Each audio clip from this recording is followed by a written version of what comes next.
दोस्तों नमस्कार। स्वागत है आपका हमारे इस यूट्यूब मंच पर। दोस्तों, राहुल गांधी से क्या भारतीय जनता पार्टी और दक्षिणपंथी ताकतों का पूरा इकोसिस्टम घबराया हुआ है?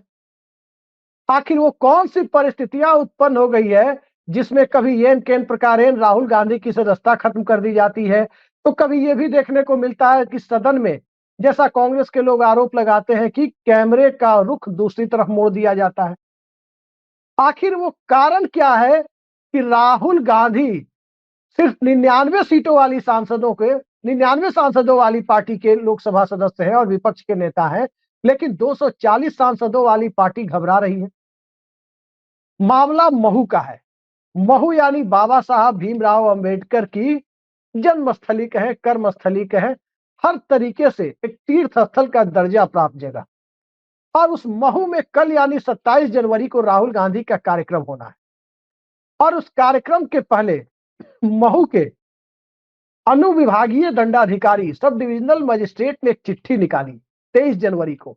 और चिट्ठी को जरा आप स्क्रीन पर देखिए पहले। और इस चिट्ठी में आप देख सकते हैं, हमारी स्क्रीन पर जो देख रहे हैं उसमें 6ठा नंबर क्लॉज है कि किसी भी अनाउंसमेंट के दरमियान राजनीतिक और धर्म विरोधी भाषण प्रतिबंधित रहेंगे। अब राजनीतिक भाषण भारत में प्रतिबंधित हो जाए, भला कौन इसकी कल्पना कर सकता है? आश्चर्य तो हो रहा है कि उन दंडाधिकारी महोदय पर, उन मजिस्ट्रेट महोदय पर, कि क्या वाकई उन्होंने मध्य प्रदेश लोक सेवा आयोग या संघ लोक सेवा आयोग की कोई परीक्षा पास की। जब इस मामले को लेकर बवेला मचा तो एक संशोधित चिट्ठी आई। जरा उस संशोधित चिट्ठी को भी देखिए। इसमें उसी 6ठे नंबर क्लॉज में किसी भी अनाउंसमेंट के दरमियान राजनीतिक और धर्म विरोधी शब्द जो था उसमें से राजनीतिक शब्द हटा दिया गया है।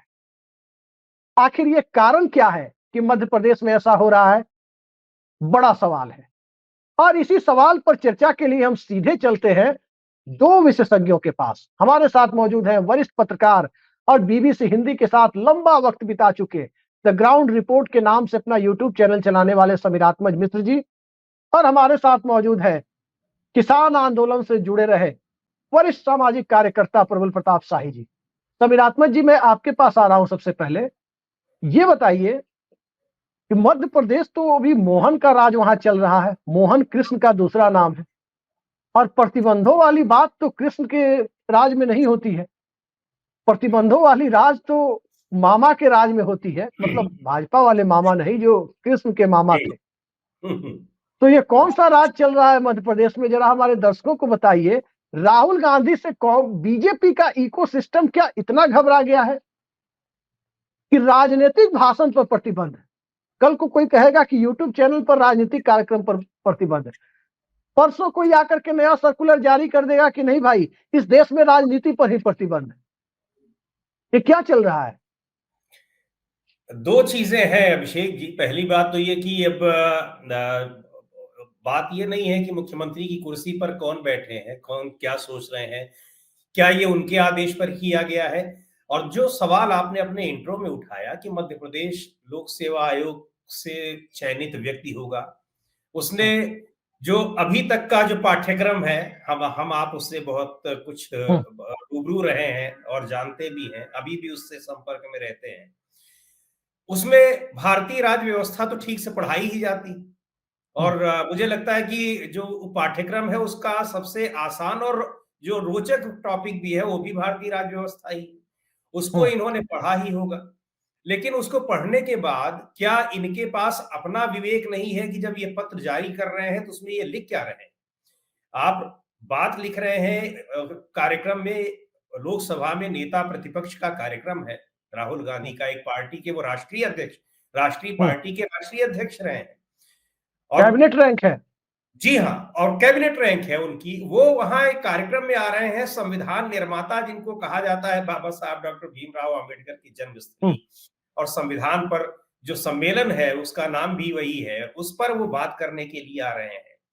वहां राजनीति की बात नहीं करेंगे तो और क्या करेंगे? और राजनीति की बात करें या वो समाज की बात करें या मैं कह रहा हूं कि वो धर्म की बात करें, उनकी बात करने का कंटेंट आप डिसाइड करेंगे?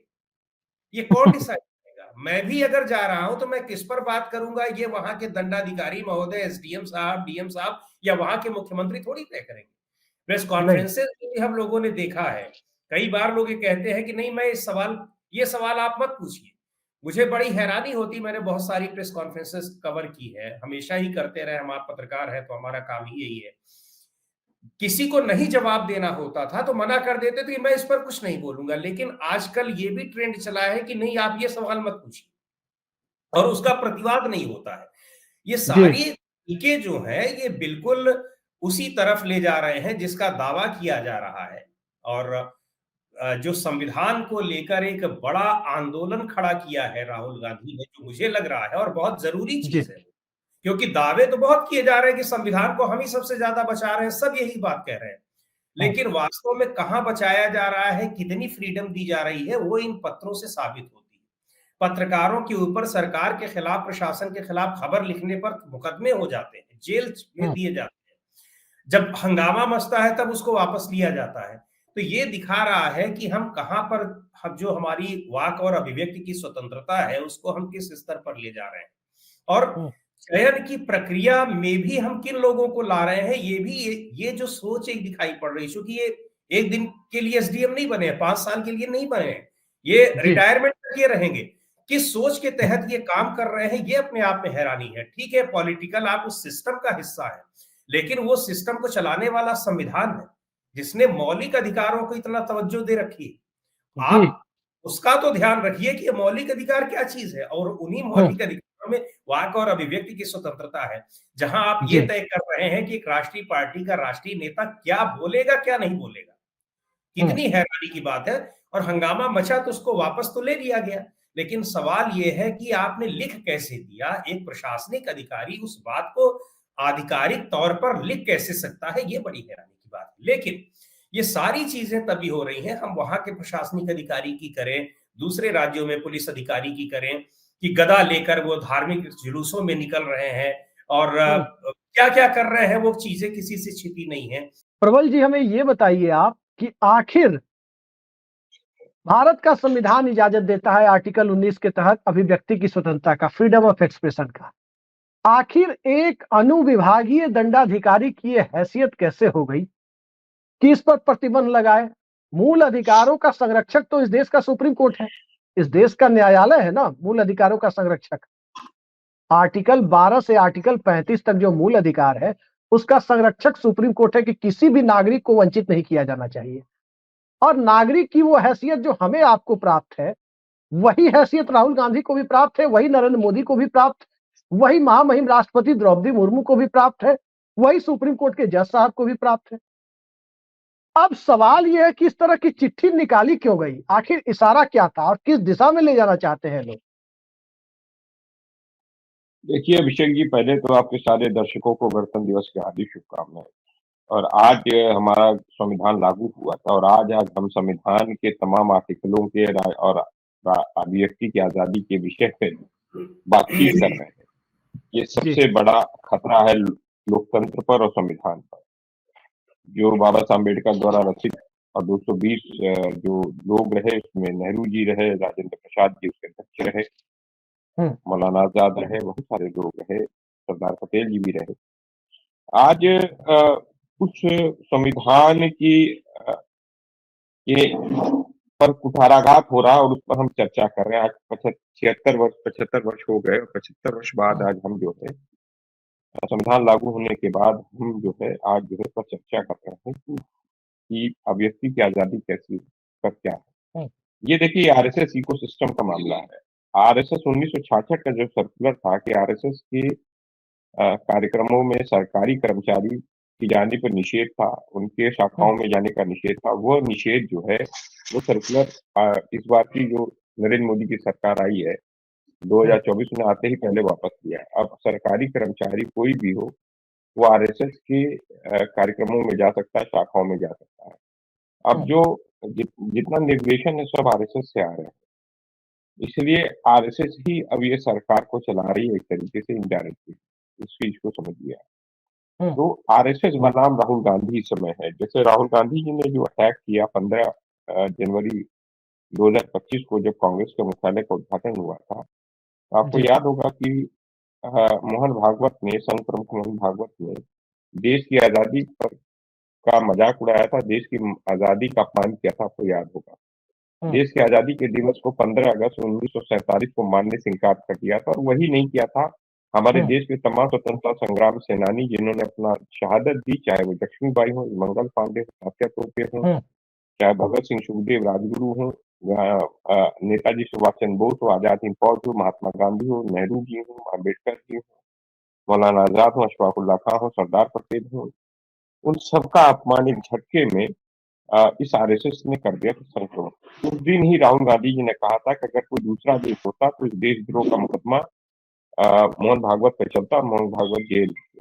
लेकिन राहुल गांधी पर लगातार जो हमले हो रहे हैं वो आरएसएस इकोसिस्टम कर रहा है, और आरएसएस इकोसिस्टम में ये अधिकारी भी आते हैं और तमाम और पार्टियां भी हैं। अभी कल आपने दिल्ली में भी देखा कि राहुल गांधी जी को एक पार्टी ने बैनर पे अपने लगा दिया था, अपना पोस्टर्स निकाला था, और उसमें जो है उनके ऊपर तमाम तरह के आरोप लगाने की कोशिश की। क्योंकि मोहन भागवत पर सवाल उठाया गया है, इसलिए राहुल गांधी जी टारगेट कर रहे हैं।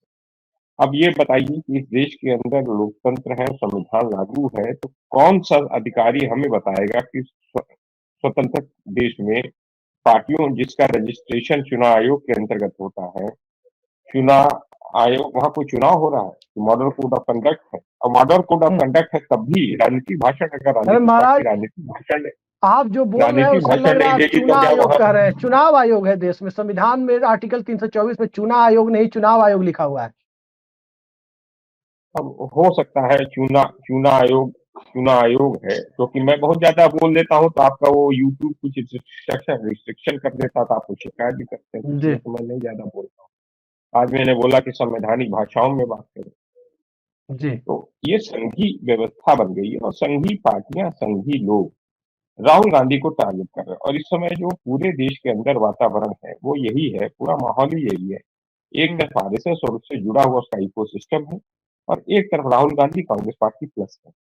जो लोग देश के आजादी को मानते हैं, जो लोग देश के आजादी स्वतंत्रता संग्राम को मानते हैं, वो सब लोग कांग्रेस के साथ खड़े हैं। जो आजादी को मानते हैं, जो समता को मानते हैं, जो संविधान को मानते हैं, वो सब लोग राहुल गांधी कांग्रेस पार्टी के साथ खड़े हैं। जो आरएसएस को मानते हैं और आरएसएस विचारधारा को मानते हैं, वो नरेंद्र मोदी, मोहन भागवत के साथ खड़े हैं और मोहन भागवत को चिट्ठी लिखते हैं, गांधी जी की तस्वीर हटा देते हैं कुछ लोग अपने कार्यालयों से। बहुत सारी चीजें हैं, अब मैं क्या क्या बताऊं। तो ये सब चीजें हैं, और मैं यही कह रहा हूं कि जो अधिकारी, जिस अधिकारी ने किया, अधिकारी ने ऐसे तो किया नहीं होगा, ऐसे हिमाकत अधिकारी तो हुई नहीं। पहली बात तो चिट्ठी लिख नहीं रहे होंगे, इसके पहले भी चिट्ठियां लिखे होंगे, इसके पहले भी वो तरह के सर्कुलर्स निकाले होंगे, नोटिफिकेशन जारी किया होगा, बहुत सारी चीजें होती है। तो ये जो शब्द आया है ये आरएसएस के द्वारा है, और नरेंद्र मोदी, जो देखिए आरएसएस और नरेंद्र मोदी और अमित शाह और भारतीय जनता पार्टी और उनका इकोसिस्टम जो आरएसएस, वो डरता ही राहुल गांधी से, वो किसी और से नहीं डरता, वो राहुल गांधी की जो विचारधारा है उससे डरता है। क्योंकि राहुल गांधी संविधान को बचाने की बात करते हैं, राहुल गांधी जातिगत जनगणना की बात करते हैं, राहुल गांधी बाबा साहब अम्बेडकर के सम्मान की लड़ाई लड़ते हैं, राहुल गांधी इस देश के अंदर जो है गरीब किसान मजदूर की बात करते हैं, राहुल गांधी इस देश के अंदर मोदानी की लूट, मोदी और अडानी की जो लूट है उसके खिलाफ बोलते हैं। तो ये जो अडानी और मोदी की लूट है उसके खिलाफ भी खड़े हैं।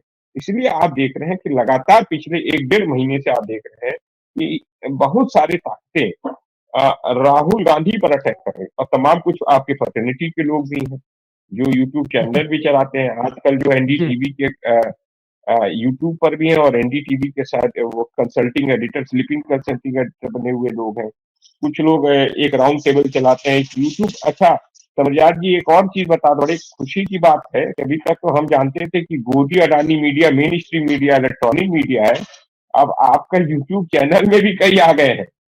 तो अब आपको संघर्ष उन्हीं इलेक्ट्रॉनिक मीडिया वालों से नहीं है, अब आपका संघर्ष यूट्यूब में भी होगा, और आपके अपने बनकर वो आ रहे हैं। तो ऐसे लोगों से भी आपको संघर्ष करना पड़ेगा। बड़ा अपने आप के तर्कस में तमाम तरह के ब्रह्मास्त्र आपको रखने पड़ेंगे उनसे लड़ने के लिए। तो ये सब चीजें चल रही हैं, और पिछले 1-1.5 महीने से मैं देख रहा हूँ कांग्रेस पार्टी पर लगातार अटैक हो रहा है, राहुल गांधी पर जबरदस्त अटैक हो रहा है। राहुल गांधी कोई क्या बोले उस पर तमाम विश्लेषण, गलत विश्लेषण किए जा रहे हैं।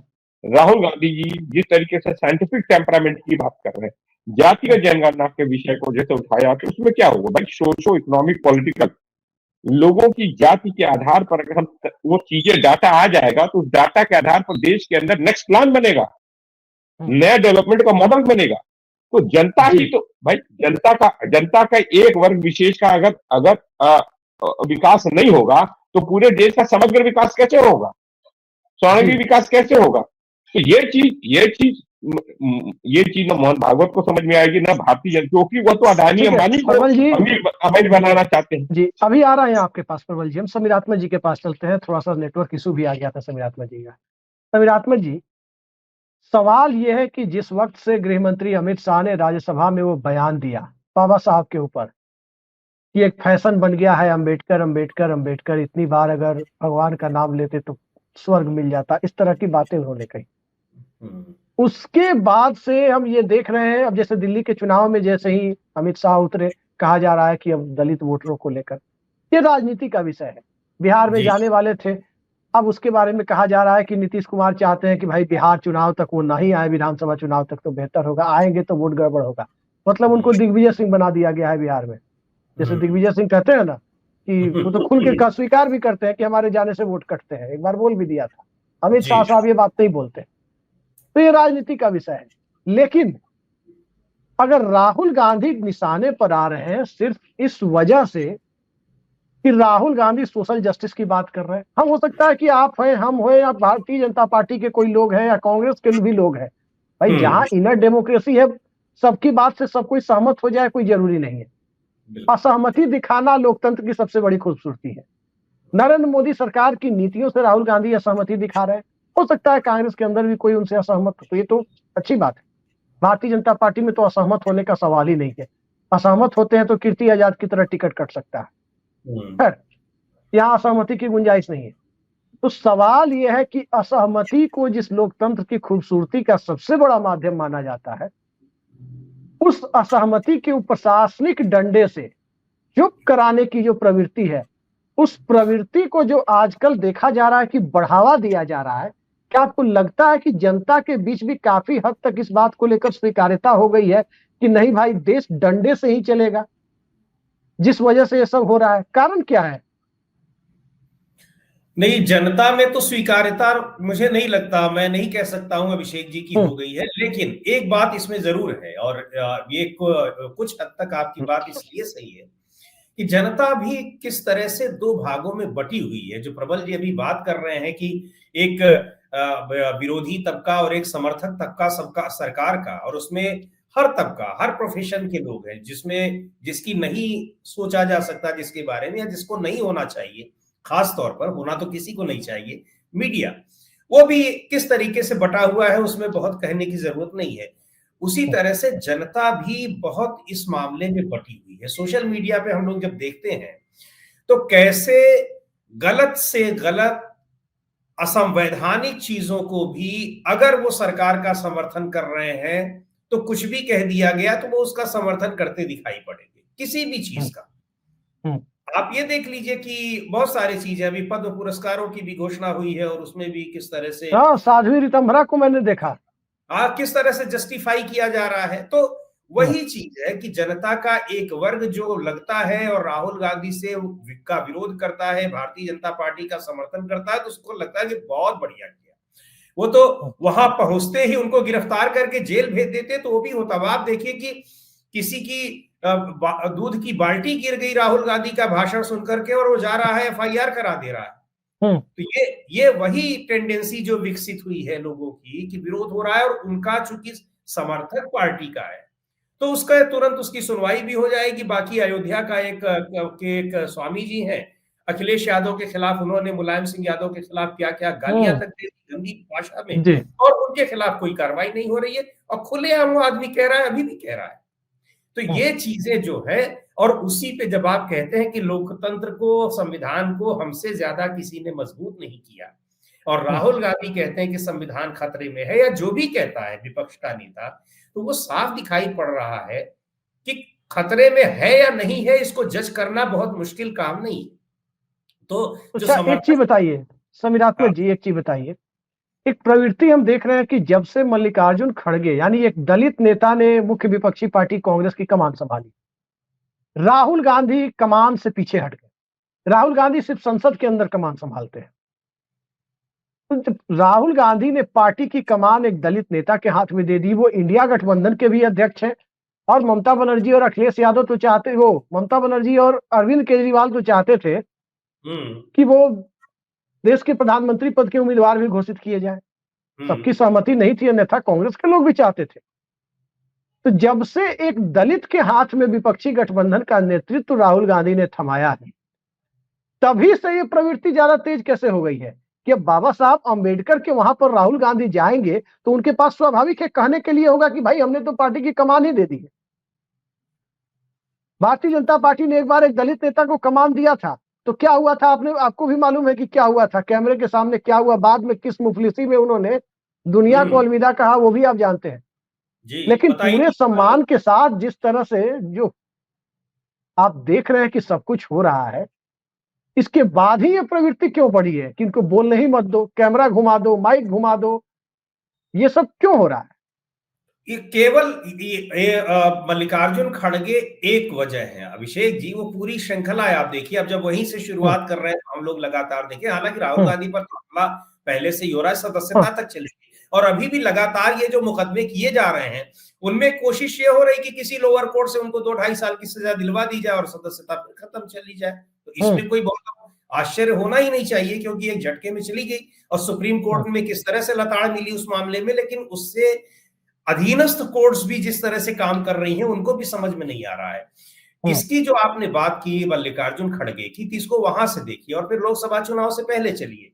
बीजेपी के नेताओं के बयानों को और 400 पार के नारे को जिस तरह से वो दिखाई पड़ा कि तीसरी बार थर्ड टर्म, जो मोदी जी का एक नारा था कि मैं अपने थर्ड टर्म में, मेरे थर्ड टर्म में, तब मेरे था, अपने तो अब हो गया है, उसके बाद ये लगने लग गया था कि ये क्या करने जा रहे हैं।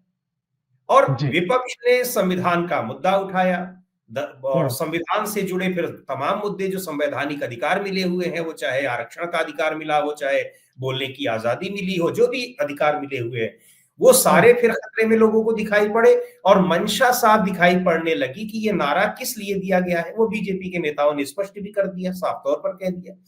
अब उसका नुकसान जो हुआ वो देखा, सामने आ गया है। उस नुकसान के बाद भी खास तौर पर राहुल गांधी लगातार, जबकि अब उनकी पार्टी के भीतर भी जब हम लोग निजी बातचीत में तमाम नेताओं से बात करते हैं, कई लोग कहते हैं कि दिल्ली चुनाव में संविधान की क्या जरूरत है, महाराष्ट्र में, अरे भाई वो आदमी एक लेकर चल रहा है, वो केवल मुझे जो लगता है वो चुनाव नहीं देख रहा है, वो लोगों को आगाह कर रहा है कि ये हो क्या रहा, और उसके भुक्तभोगी सभी लोग हैं जो आज सरकार का समर्थन कर रहे हैं। कल वो भी कुछ कह देंगे ऐसा कि सरकार के खिलाफ बोल दे, उनके खिलाफ भी ऐसा हो जाएगा, और हो रहा है। तो ऐसा नहीं है कि हाँ, जब तक आप समर्थन में और उनकी वाहवाही करते रहिए तब तक आप कुछ भी कर दीजिए, तब नहीं होगा। तो ये जो संकट है बोलने की आजादी और अभिव्यक्ति की आजादी पर और तमाम दूसरी तरह की जो हमारी फ्रीडम है उन पर, उस पर वो लगातार सवाल उठा रहे हैं, और सवाल उठा रहे हैं तो पार्टी घिरी नजर आ रही है, उसका चुनावी परिणाम भी दिखाई पड़ गया है।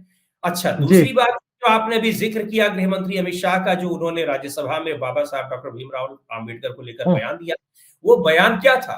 उस बयान से ज्यादा महत्वपूर्ण अभिषेक जी उस समय अमित शाह की बॉडी लैंग्वेज थी, जो ये बता रही थी किस अंदाज में ये बात कह रहे हैं, और वो पूरी उस सोच को भी दिखाती है कि आप बाबा साहब आंबेडकर को लेकर, संविधान को लेकर क्या सोच रखते हैं। तो जो विपक्ष के आरोप और राहुल गांधी के आरोप रहे, वो एक तरह से वो पुष्ट होते भी इन घटनाओं से दिखाई पड़ रहे हैं। ऐसी स्थिति में संविधान, और लगातार राहुल गांधी संविधान सम्मेलन कर रहे हैं, ये सारी चीजें हैं कि परेशानी है। राजनीति में परेशानी तो होगी ही, कांग्रेस पार्टी परेशान नहीं है, 10 चुनाव हार रही है, क्या उसको परेशानी नहीं है? लेकिन राजनीतिक पार्टी का राजनीतिक रूप से परेशान होने का ये मतलब तो नहीं है कि आप दूसरे को बोलने का अधिकार उसका छीन लीजिए, उसको आप डिक्टेट करने लगिए कि आपको यही बोलना है, इसके अलावा कुछ नहीं बोलना है। जेपीसी की बैठक में विपक्ष के नेता अभी देखिए बोलने लगे तो 10 सांसदों को सस्पेंड कर दिया गया। पार्लियामेंट में भी स्थिति क्या थी? एक बड़ी अजीब सी चीज देखते हैं, आपको मैं याद दिलाऊं, एक बात संविदात्मक मैं जी। कह रहा हूँ अभिषेक जी, कह रहा हूँ कि ये तो भला हो देश की जनता का, इस लोकतंत्र का, संविधान का, जिसने 400 पार आने नहीं दिया। अन्यथा मंशा जो जिस तरह से दिखाई पड़ रही है, निश्चित तौर पर उसकी होने की पूरी संभावनाएं। जी जी, मैं यही जानना चाहता हूं आपसे कि निशिकांत दुबे और कल्याण बनर्जी भिड़े, सस्पेंड कल्याण बनर्जी होंगे। निशिकांत दुबे चूंकि सरकारी पार्टी से हैं तो वो सस्पेंड नहीं होंगे। मुझे एक इंटरव्यू याद आता है, रवीश कुमार ने लिया था एनडीटीवी पर कंगना रनौत का। कंगना रनौत ने एक बात कही थी, तब उनकी एक फिल्म आई थी, उसके प्रमोशन के लिए वो आई थी एनडीटीवी पर। उन्होंने कहा था कि गांव में जो निठल्ले लड़के होते हैं, स्कूल कॉलेज जाने वाले, जो ज्यादा पढ़ते लिखते नहीं है, कुछ लड़के उनमें से ऐसे होते हैं जो आवारागर्दी करते हैं, बकौल कंगना रनौत जी। उन्होंने कहा था कि अगर कंगना रनौत किसी लड़की को, अगर कोई लड़का छेड़ देता है तो उस लड़की के दादाजी को ही पता चलेगा, और लड़की अगर रिएक्ट करके 2 थप्पड़ मार दे तब भी कंप्लेन उस लड़की के दादाजी तक ही आएगी।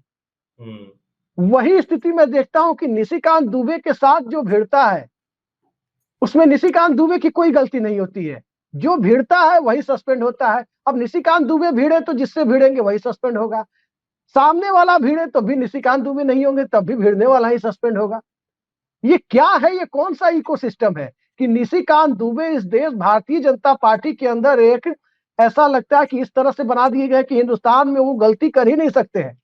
चाहे महुआ मोइत्रा का मामला हो, चाहे कल्याण बनर्जी का मामला हो, ये दुबे जी एसआर में इतना दिन नौकरी करके, कॉर्पोरेट में नौकरी करके, एसआर की नौकरी में कौन सा इनको एसआर दे दिया गया, कौन सा गुरु मंत्र वहां से लेकर के आ गए जिसके बाद ये गलती कर ही नहीं सकते।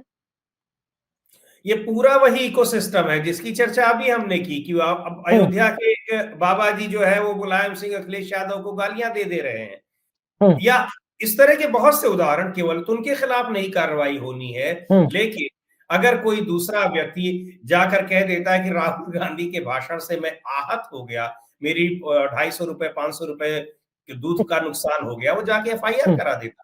भावनाएं आहत हो गई किसी की बात सुनकर, और भाषण दे रहे हैं, दिल्ली में आहत हो रहा है बंगाल का आदमी, आसाम का आदमी, उत्तर प्रदेश का आदमी। तो ये पूरा का पूरा वही इकोसिस्टम है, और यही वजह है, इसी इकोसिस्टम के निर्माण की वजह से विपक्ष के निशाने पर सरकार है। लाख वो चिल्ला रही है, कह रही है कि हम संविधान की रक्षा करते हैं, संविधान को सबसे ज्यादा हम बचाते हैं, लेकिन भरोसा लोगों का नहीं हो रहा है, क्योंकि ये जो चीजें दिखाई पड़ रही है संसद के भीतर से लेकर और संसद के बाहर तक, तो ये वही इकोसिस्टम है।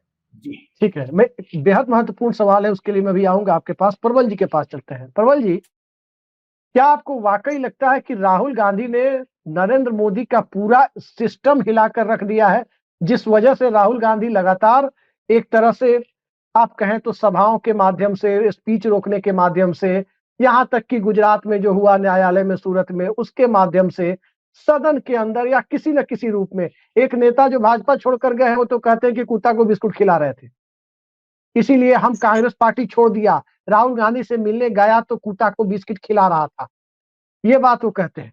अब इस तरह की चीजें करने के बाद अब आपको क्या लगता है कि आने वाले वक्त में जितना ज्यादा ये प्रतिरोध बढ़ेगा उतना ज्यादा राहुल गांधी की पॉपुलैरिटी इंक्रीज होती जाएगी? ये मुद्दा क्यों बनवा रहे हैं राहुल गांधी को? ये पूरा आरएसएस इकोसिस्टम जो है घबराया हुआ है। आरएसएस ही में पूरा इकोसिस्टम, आरएसएस इकोसिस्टम, तो उसमें मोहन भागवत है उसके प्रमुख, नरेंद्र मोदी उनके प्रचारक, नई पार्टी एक है आम आदमी पार्टी, वह सब घबराए हुए, सब इस समय राहुल गांधी जी पर अटैक कर। राहुल गांधी जी ने जो सवाल पूछा ना, बड़ा मार्मिक, बड़ा ही सटीक सवाल पूछा उन्होंने सीएम, उन्होंने कहा कि जातिगत जनगणना पर आपने स्टैंड किया, दो ही सवाल पूछे, जातिगत जनगणना पर स्टैंड बता दिया, नहीं आया कोई जवाब। उल्टा क्या मिला कि राहुल गांधी जी को गाली मिली आम आदमी पार्टी की तरफ से। भारतीय जनता पार्टी तो गाली देती ही देती है, आरएसएस इकोसिस्टम में देता है, तो आरएसएस इकोसिस्टम के साथ इनको बोला। देखिए, राहुल गांधी जी जो सवाल उठा रहे हैं वो सारे सवाल भारतीय जनता पार्टी और आरएसएस को एक तरीके से असमंजस में डाल देता है। वो सोच ही नहीं पाते कि मतलब वो अब जवाब क्या दे, इसलिए उनके ऊपर कानूनी अड़चने पैदा करना, उनके ऊपर एफआईआर दर्ज करा देना। अब इस सवाल का क्या जवाब था इनके पास कि मोहन भागवत ने 15 अगस्त 1947 हमारे आजादी के दिन का अपमान किया? इसका जवाब तो था नहीं। तो इंडियन स्टेट मूर्खाधिराज रिपब्लिक ऑफ इंडिया है, भारतीय गणराज्य है। राहुल गांधी जी ने भारतीय स्टेट की बात की थी, उसमें सरकार आती है, सरकार संबंधित लोग आते हैं, क्या उसमें सारे लोग, तो भारतीय गणराज्य की बात नहीं की उन्होंने। भारतीय वही बात तो जयप्रकाश नारायण ने भी की थी, सीधा आर्मी से अपील कर दी थी और पुलिस वालों से कि सरकार का आदेश न माने। तो सरकार वही बात सरकार तो जो राहुल गांधी आज कर रहे हैं। भारतीय गणराज्य एक अलग चीज है, सरकार अलग चीज। अब ये मूर्खाधिराज को कुछ पता ही नहीं, मूर्खों की टोली आरएसएस और पूरा आरएसएस का इकोसिस्टम, पढ़ते लिखते तो है नहीं, कुछ आता जाता तो है नहीं। अब ये सब भ्रम की स्थिति पैदा करते हैं। अब मैं 2 एग्जाम्पल के साथ आपको बताऊं। अब ये मुसलमानों के खिलाफ भ्रम की स्थिति पैदा करते और आप लोग भी सवाल नहीं पूछते, ना आप पूछते अभिषेक जी, ना समुद्राज जी। मैं सवाल आज पूछ रहा हूँ और आपके माध्यम से पूछ रहा हूँ। ये रोज मुसलमानों को गाली देते कहते मुसलमान इतनी शादियां करते, हमारे देश का सेक्स रेशियो कितना है आप बताइए? सही बात, 940 के आसपास। 1000 पर 940, 935 या 950 होगा। तो अगर एक व्यक्ति 4 शादी करेगा तो उसके लिए 1000 पे 4000 महिलाएं होनी चाहिए। है क्या हमारे देश में 4000 महिलाएं? ये क्या मूर्खतापूर्ण बात है, और कोई इस पर साइंटिफिक टेम्परामेंट से बात होनी चाहिए। प्रबल जी हम तो ये जानना चाहते हैं, प्रबल जी हम लोगों से ये पूछते हैं कि पहले भाई ये बता दो कि आजादी के मामले में ठीक है, थोड़े देर के लिए मान लिए कि 15 अगस्त 1947 इन्हीं की बात हम मान लें, तो कंगना रनौत शहीद होने की 26 मई 2014, एक मिनट नहीं, एक मिनट, ये मजाक का विषय नहीं है। मजाक का विषय, कंगना रनावत ने भी नहीं, सुनिए ना, ये मजाक का विषय नहीं है। नहीं, कंगना रनावत ने भी अपमान किया था हमारे देश की आजादी का, आजादी के मतवालों का, आजादी की लड़ाई का। हमारे परदादा आजाद हिंद फौज में लड़े थे। हम वही बात कर रहे हैं बोस का। अरे इनकी हैसियत है, मोहन भागवत और कंगना रनावत और ये नरेंद्र मोदी की हैसियत है कि वो देश की आजादी का अपमान करेंगे। प्रबल जी हम वही जानना चाहते हैं ना, एक मिनट पहले ये आपस में तो सहमति बना ले कि 15 अगस्त 1947 के पवित्र दिन को सहमति की बात अगर इनको चैलेंज करना है, अगर इनकी मानसिकता है तो एक कॉमन प्लेटफॉर्म तो बनाए।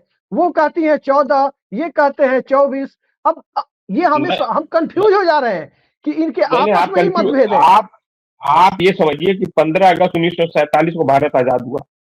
अगर 15 अगस्त 1947 को भारत जब आजाद हुआ है तो आजादी के मतवालों की इनकी हैसियत, इनकी औकात है कि ये लोग अपमान कर देंगे नेताजी सुभाष चंद्र बोस और आजाद हिंद फौज का, महात्मा गांधी का, सुखदेव राजगुरु, भगत सिंह, लाला लाजपत राय, उनकी शहादत, झांसी की रानी मंगल पांडे, झलकारी बाई, इनका अपमान कर देंगे, कुंवर सिंह जी का अपमान कर देंगे। इनकी इतनी हैसियत है, नहीं इनकी इतनी हैसियत है, इनकी इतनी औकात है, और उस पर ये जो आम आदमी पार्टी वाला है, ये उस पर कुछ बोलता नहीं है, वो उस इकोसिस्टम के साथ चला गया है।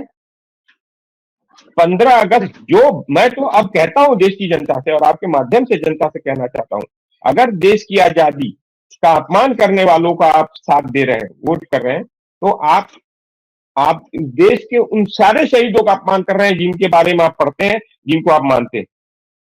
आप उस भारत माता का भी अपमान कर रहे हैं जिस भारत माता की आजादी की लड़ाई के लिए लोग बलिदान दिए। जो आप भारत माता की जय का नारा लगाते हैं, आप उसका अपमान कर रहे हैं जी।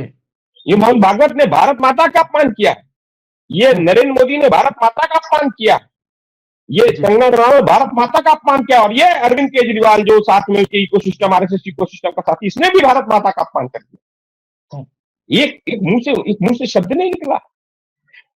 राहुल गांधी ने सही कहा कि अगर कोई दूसरा देश होता तो मोहन भागवत पर केस होता, मोहन भागवत जेल में होते, लेकिन मोहन भागवत इनके गुरु हैं, मोदी के और इन सबके, एक शब्द नहीं बोला इन लोगों ने। दूसरी चीज, आज नरेंद्र मोदी ने किस हैसियत से जाकर 26 जनवरी 1950 में के जो मिले हुए गणतंत्र दिवस पर आज कैसे परेड में बैठे हुए थे, वो किस हैसियत से बैठे थे, जो शपथ लिए थे किस हैसियत से शपथ लिए थे? भारत के संविधान के आधार पर सच्ची श्रद्धा रखूंगा, तो यही शपथ लिए थे। ये भारत के संविधान का अपमान अंबेडकर उनके अमित शाह जो दलित विरोधी है, उसकी हैसियत कैसे हुई बोलने की? बाबा साहब अम्बेडकर कहते हैं हम, बाबा साहब अम्बेडकर, और श्रद्धे लगाते हैं, भगवान है इस देश के करोड़ों लोगों के। कैसे तुम्हारी हैसियत हुई? तुम हो क्या? Who are you? ठीक है प्रबल जी, बिल्कुल नहीं तुम सही हो आपने क्या? कहा। नहीं तुम हो क्या? नहीं आप मैं पूछ दूसरी चीज, अब आपने पूछा कि ये इसलिए पूरा इकोसिस्टम जो है, इकोसिस्टम इसलिए ये परेशान है भाई साहब, इसलिए इकोसिस्टम परेशान है क्योंकि उसकी चूल्हे हिल रही है। देश में समानता की बात हो रही है। राहुल गांधी देश के अंदर समानता की बात कर रहे हैं, किसानों की बात कर रहे हैं, किसानों को एमएसपी की गारंटी वो नहीं देना चाहती। जी जी समीरात्मक जी, मैं आपके पास फाइनल आंसर के लिए आ रहा हूं। एक चीज साफ साफ दिखाई दे रही है कि राहुल गांधी के लिए एक एसडीएम स्तर का अधिकारी, अनुविभागीय दंडाधिकारी, वो हिंदी मैंने पहली बार सुनी है। इस तरह की हिंदी मेरी इतनी अच्छी है नहीं। मेरी हिंदी बस इतना मैं कह सकता हूं कि नरेंद्र मोदी जी और अमित शाह जी से थोड़ी बेहतर हो सकती है, लेकिन उतनी अच्छी नहीं है कि रामधारी सिंह दिनकर जैसी हो जाए। खैर, एक चीज हमें बताइए, ये अनुविभागीय दंडाधिकारी महोदय ने 2 दिन में जो 2 सर्कुलर निकाला और अंततः उन्हें एहसास हो गया या ऊपर से आ गया कि बवाल मचेगा, क्योंकि बाबा साहब का भी मामला इसमें था, उन्हीं के इलाके में जा रहे थे राहुल गांधी। ये हमें समझ में नहीं आ रहा है, थोड़ा इस पर हमें बताइए आप। एक तरफ भारतीय जनता पार्टी चुनावी हिंदुत्व की बात करती है, और वो चुनावी हिंदुत्व किस रूप में दिखता है अगर मैं आपको याद दिलाऊं, ये 7 अगस्त 1990 की मंडल अधिसूचना के विरोध में रथ लेकर निकल गए थे घबराए हुए आनंद फानन में। और फिर उसके बाद इनको दूसरा झटका जब लगा, वो अर्जुन सिंह ने जो एक आरक्षण दिया हायर एजुकेशन में, आपको याद होगा 2006 में, उसमें भी यूथ फॉर इक्वलिटी के नाम पर जो लोग आए थे, उनमें से कई सारे लोगों को मैं जानता हूं, राइट विंगर अप्रोच के ही लोग हैं। और वहां पर आए, मतलब जहां सामाजिक न्याय की बात आती है, एक सेकंड, यूथ फॉर इक्वलिटी का सुन लीजिए, यूथ फॉर इक्वलिटी का एक सदस्य अरविंद केजरीवाल भी है, ये भी मैं बता दूं। एक मिनट समीरात्मक जी, हम वही आपसे जानना चाहते हैं कि ये समझ में नहीं आ रहा है कि जब जब सोशल जस्टिस की, डाउन ट्रोडन को ऊपर उठाने की बात होती है, वहां कहीं ना कहीं दिक्कतें इन लोगों को पेश आती है और ये आनंद फानंद में घबरा कर कुछ ना कुछ करने लगते हैं। हमें याद है कि जब वो 2007-8 का आपको दौर याद होगा, जब हायर एजुकेशन में आरक्षण और ओबीसी आरक्षण का मुद्दा आया, उसके बाद लाल कृष्ण आडवाणी अमरनाथ श्राइन बोर्ड का मामला लेकर आंदोलन कर रहे थे। अब बताइए वो श्राइन बोर्ड कहां गया मोदी जी के जमाने में? उस आंदोलन का मुझे नहीं पता है कि उसके बाद कहां गया वो अमरनाथ श्राइन। उनको लगा कि श्राइन बोर्ड से ही जो है पूरा का पूरा चुनावी हिंदुत्व जग जाएगा, लेकिन वो बिखर गया 2009 के लोकसभा चुनाव में। ये राहुल गांधी जो जाति गणना की मांग उठा रहे हैं, राहुल गांधी जो सोशल जस्टिस की बात उठा रहे हैं, राहुल गांधी जो समाज के सभी तबके के लोगों को एक साथ जोड़ने की बात उठा रहे हैं, इन सब के बीच में क्या आपको लगता है यही एकमात्र कारण है राहुल गांधी को टारगेट किए जाने का, या कोई और कारण है? भाई, टारगेट किए जाने की देखिए 2 चीजें हैं। जो आपने मुद्दे की बात की, तो बीजेपी का के जो कोर मुद्दे हैं उनसे वो हमेशा चिपके रहते हैं और सारे उसी रूप में चुनाव के टाइम में आते हैं। आप 2014 के चुनाव से पहले मोदी जी के भाषणों को अगर देख लीजिए, चाहे कितना उन्होंने महंगाई पे मार और इन सब चीजों की बात की, लेकिन उसके बाद आखिरकार वो आ ही गए तमाम दूसरे मुद्दों पर जो सांप्रदायिक मुद्दे होते हैं, तो उनके एजेंडे से वो बाहर कभी नहीं होता है। हाँ, ये जरूर था कि इस मामले में जो हम लोग एक राजनीति के क्षेत्र में एक नारा चला कि मंडल और कमंडल, तो उन्होंने मंडल को भी काफी कुछ अपनी तरफ मोड़ने की जो कोशिश की 2014 के बाद, वो बिखरती इसलिए दिखाई पड़ रही है क्योंकि उसको भी ये समझ में आ गया कि हमको इन्होंने लिया जरूर है, लेकिन इनके एजेंडे पर जो ऊपर है वो वही है। तो उसको और जो बात खासतौर से अगर राहुल गांधी की जाए, जो वो कर रहे हैं लगातार, जिसको हम लोग देख भी रहे हैं, संविधान की बात हो, पिछड़ों की बात हो, और इससे उनको राजनीतिक फायदा कितना हो रहा है ये एक अलग मुद्दा है, लेकिन वो बात तो कर ही रहे हैं। तो इस बात को लेकर उनसे बीजेपी ही नहीं परेशान है, इंडिया गठबंधन के भी बहुत से दल परेशान है। ये अलग बात है कि उनकी विवशता है कि इंडिया गठबंधन के साथ है, तो और राहुल गांधी के साथ ये है कि वो जिन मुद्दों को लेकर चल रहे हैं उस पर कभी सवाल तो उठते रहे, लेकिन कोई मुद्दा गलत नहीं हुआ कि ये गलत कोई टॉपिक लेकर उठे हैं, तथ्यों में गलती है, क्योंकि अगर हुआ होता तो न जाने कितने मानहानि के अब तक वो दावे फेस कर रहे होते। कोई नहीं कर पाया, चाहे वो अडानी का इशू लेकर उठ रहे हो, चाहे दूसरे मुद्दे लेकर उठ रहे हो। और दूसरी बात, अपने उन मुद्दों पर वो मतलब अडिग रहते हैं, उससे वो हिल नहीं रहे और लगातार उठा रहे हैं। तो लोगों में जाहिर सी बात है, लोगों में एक धीरे धीरे विश्वास तो पनपेगा ही, पनप भी रहा है, जो भारत जोड़ो यात्रा की और ये सारी यात्राएं की। और जब अगर ये मजबूत होंगे तो सबसे बड़ा नुकसान किसका होने वाला है? निश्चित तौर पर भारतीय जनता पार्टी का होने वाला है। तीसरी बात यह है कि अब 10 साल से ज्यादा का समय हो गया है सरकार में रहते हुए, एंटी इनकम्बेंसी और बहुत सारी चीजें, आपने न जाने कितने वादे किए थे। अब तो लोग आपके केवल और केवल 2014 के पहले वाले टेप ही चला देते हैं, तो पता लग जाता है कि आपने क्या किया है। उससे ज्यादा करने की विपक्ष को कुछ जरूरत ही नहीं है, लेकिन उनको भी ठीक से पता नहीं चला पाते हैं कि नहीं चला पाते हैं, हालांकि आप दिखाई पड़ते हैं चलते हुए। तो इनपे ये अब जब आपका स्पेस वो बिखर रहा है तो उसको लेगा कौन? उसको लेने के लिए एकमात्र पार्टी दिखाई पड़ रही है, और वो पार्टी है, उसने लोगों का भरोसा पहले भी जीत रखा है, इतने दिनों तक सरकार में रही, तमाम और राज्यों में रही है। निश्चित तौर पर अगर वो आने वाले दिनों में उस स्पेस को लेने की संभावना दिखाई पड़ेगी तो उसमें दिखेगी। तो सबसे ज्यादा टारगेट पर राहुल गांधी या कांग्रेस पार्टी इसीलिए रहती है, और इसके पीछे कोई वजह नहीं।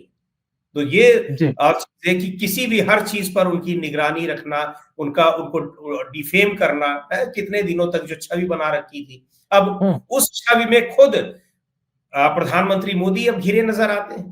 क्योंकि उसके पहले क्या था कि राजनीति में एक तरीके एक थोड़ी सी वो डेकोरम था, ऐसे व्यक्तिगत स्तर पर आक्षेप और चीज नहीं किए जाते थे, लेकिन जब इन्होंने शुरू किया तो अब उसी तरह की जो प्रतिक्रिया होती है, ऐसे मीम और ऐसे वीडियोस और वो सारी चीजें वो प्रधानमंत्री की भी बनने लगी।